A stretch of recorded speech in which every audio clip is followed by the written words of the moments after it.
Earlier tonight here on Channel 13, you saw the movie Schindler's List and witnessed the life and death of millions of Jews. Over a half a century after the mass genocide, Auschwitz seems like a bad dream. But for those who survived, it's still very much a nightmare. Those like 62-year-old Eva Mozes Core of Terre Haute never forgot the daily struggle to survive.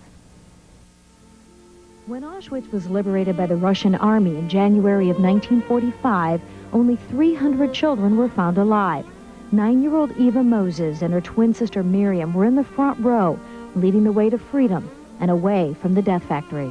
I mean, dying was so easy. Living was a full-time job.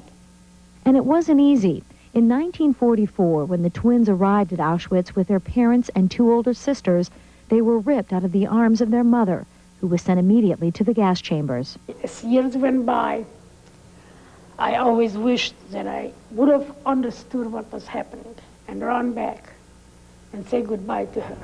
It was the beginning of Eva's nightmare as a human guinea pig for genetic experiments performed on twins by camp surgeon Dr. Joseph Mengele. Minimum of 15 injections every week.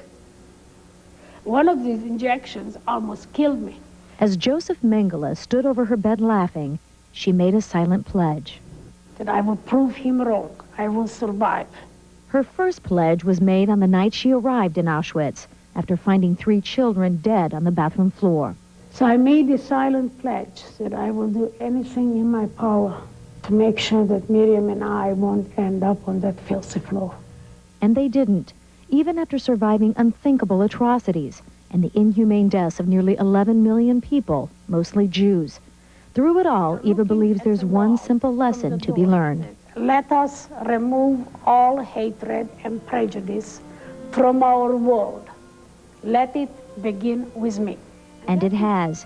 After 52 years, Eva has forgiven her parents for not fleeing and has even forgiven the Nazis for murdering her family. Eva heads an organization of surviving twins called Candles. Now it stands for Children of Auschwitz Nazi Deadly Lab Experiment Survivors. She also runs the Holocaust Museum in Terre Haute.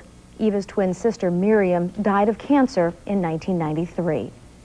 If you are a survivor or would like more information on the Holocaust, you can call the Shoah Foundation at 1-800-661-2092.